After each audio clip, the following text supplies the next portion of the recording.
Hello everyone, thanks for joining us. We're going to be doing a review today on the Moebius models Battlestar Galactica Viper Mark II in 1/32 scale. Now this kit's been around for a little while now, but we've got a few examples here, and I thought why not do a review on one, and we're going to show you a completed kit as well. Now a few things have been said about this kit, and look, it's really, for a small run company, I think Moebius did quite a decent job. It's not to say the kit's perfect, and we'll cover that, but all in all, for what you pay for one of these, they are fairly decent. So let's have a quick look here at what we get. Firstly, colour instructions. Alright, the instructions are actually quite well done. You've got a fair bit of detail on these instructions. They go through the markings and everything like that on the ships. And if you have a look in here, everything is well highlighted and pointed out for you, so you're not going to go astray. It's all quite lovely, to be honest. It's very well done. I'm not going to bore you too much with all the stuff on here, but you can see the build, and it goes through good explanations of each step. And that's pretty much that. Let's just check the other side so you can have a quick squeeze at that. Same deal. Now, let's go on to the first part regarding this kit. Now, as I say, Moebius, small run company, at least they were when they picked these up. They did a reasonable job. Overall, they did quite a reasonable job. Now, if you have a look at the decals, here's sort of where they have their first little mistakes. So have a look at the decals here, and we've got Apollo and Starbuck. It really is the two main characters you can put on. You have the markings, so you've got all the markings for the ship, plus all the little bits and pieces, all your little thrusters as well, which I actually thought was quite a nice touch. You can place them around the ship. One thing I didn't like about this, and it says for painting stripes, is if you actually have a look there, it might be a bit hard to see here, but the decals there are actually off register. Now I believe that was something that was fixed in later versions. Just be aware though that if you're picking up one of these kits, you're going to find that some of these decals are definitely off register. And can be a bit of a pain when you're putting them on. It's usually just the smaller ones. Now, for painting, it's not a huge deal if you want to paint the red stripes yourself. You can just cut those ones out. As long as your colour matching ability is not too bad, it's going to look pretty good. But other than that, that said, good job. They're not too bad. I've certainly seen a lot worse. So overall, yeah, acceptable. The stand, let's have a look at the first part. The stand, look, it gives you something to put the model on. You've got the two options at least. You got the stand or you got the legs. The stand itself is pretty average. Canopy is attached to this section. The canopy is quite good, and you also get, interestingly enough, a resin figure. So you get your little resin person there, which is just not a bad touch. The detail on the resin figure is actually quite high. It is quite good.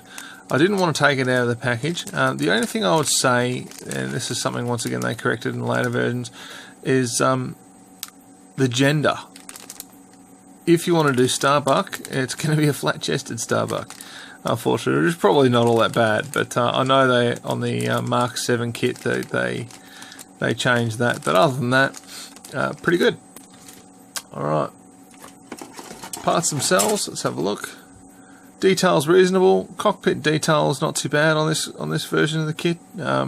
It's pretty good. So they've pretty much got everything you need in here to make a reasonable representation of a Viper Mark II. You've got the wing sections there, and all of these have got texture to them as well. So they're not just a flat sort of part. You can see the texture there.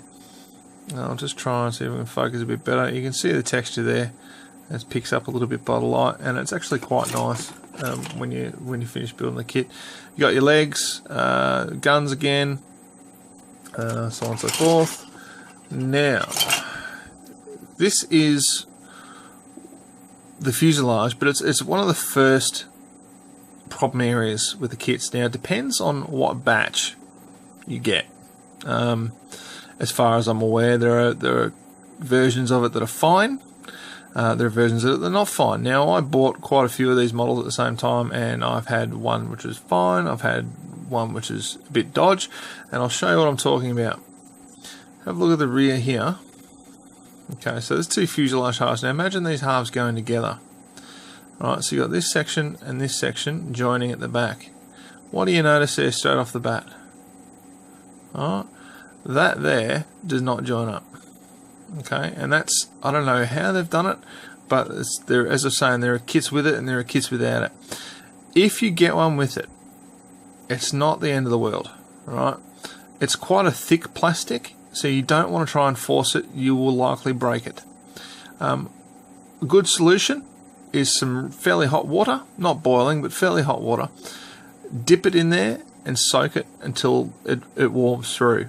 And you'll find that once you do that, you can actually bend it back into position, into a reasonable position.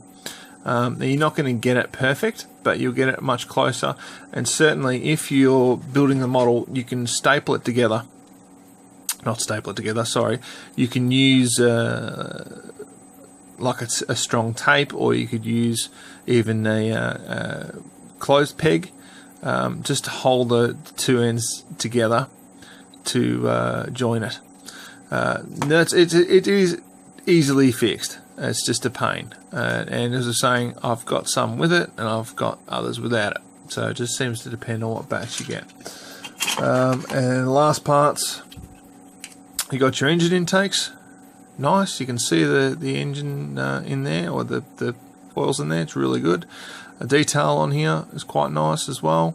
Now those are going to be the engines along the side, just below the top wing, so quite nice.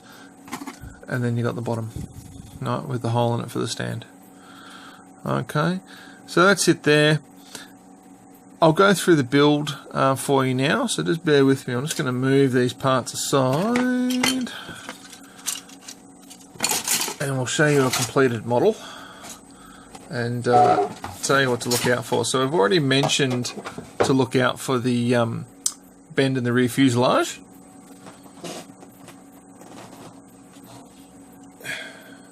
Here is the same kit built with the bend in the rear fuselage. Now just bear with me, I'm going to move this back a bit and it's not going to be steady.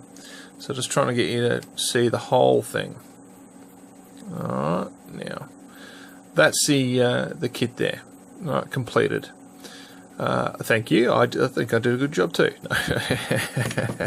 Yeah, I couldn't help myself. Alright, so that's the whole kit there, and because I was setting up for the other vision, it's kind of hard to see here, so we're just going to take it off its stand.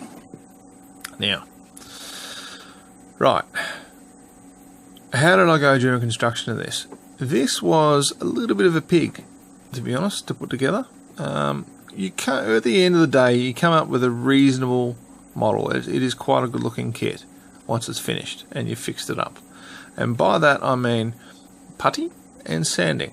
Alright, so if you have a look along the nose here, you can still see that little bit of a seam. Alright, drove me insane. You can still see it along there. A little bit along the top as well. Okay, hardest part to sand was really in here, where you get that seam as well. It was quite difficult. Leading edges of the wings, you know, it's the join seams are quite everywhere. The base of the kit is actually the underside is actually not too bad. The covers for the gear fit in quite well. I deleted, and you can still see it there. I didn't do a very good job. I deleted the hole for the stand and put my own stand in there because I really didn't want it on that clear plastic base. I decided that base would be a lot nicer. So I made that up, put my little rod on there, put a little hole in there to receive it, and away you go. Now moving to the rear. Alright, so you can't even see what we were talking about before with those parts they're hard to set together. They're actually enclosed in there. One thing it does do though is it throws out the alignment of the top cowl up here. No, so you can see along the top engine here, this part here wants to sort of stick right out that way, so right out to the left, whereas that part there sits up. Sorry, I got that the other way around. This part sits right up along there, that part sits right out to the right. And you're never going to line it up by holding it and gluing it. The solution to it, if you come across it, the best solution I found was actually to insert toothpicks along there into behind the cowl. Now that held it out, and I could hold it out for as long as I wanted. I didn't have to actually physically hold the model. I could put them in there, and that held the cowl out and allowed everything to set in place. So that's what I did to fix that. Painting this kit, a lot of fun. Really enjoyed the painting of it. Started off with a dark coat, did a lot of liquid mask, as you can see, and I basically did a dark grey, masked off the areas where I wanted a bit of wear and tear, painted it in the white or light grey, as this turns out to be at the end of it. It was actually a lot white before, a lot whiter before I put the washers on. Painted it with the white, and then painted my decals. Painted my markings, and then put the decals on as well. So that's how you get.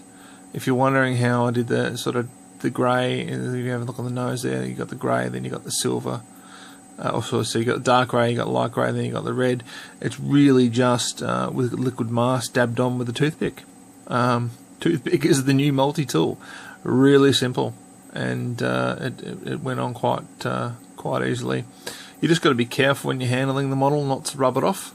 It can come off, but once you've got a couple of layers of paint on it, it's not going anywhere unless you want it to. And then you just go around and you very carefully rub it off. At later stages, so after I did the white, I added a few more bits and pieces with liquid mask just to put some holes in the red and weather that up a bit more. Worked a treat. I quite like it. I hope you do too. These are the decals that we were talking about earlier. They're the decals that were on the... I thought I had the decal sheet there. It must be over there.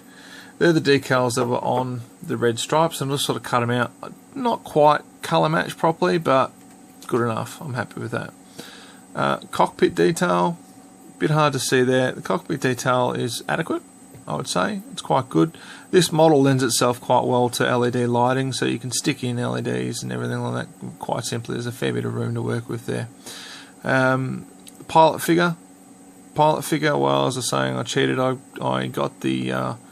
it's a bit hard to tell here, but I got the Starbuck bust out of the other kit, and used that and all the other parts from this kit. It works quite well, I think.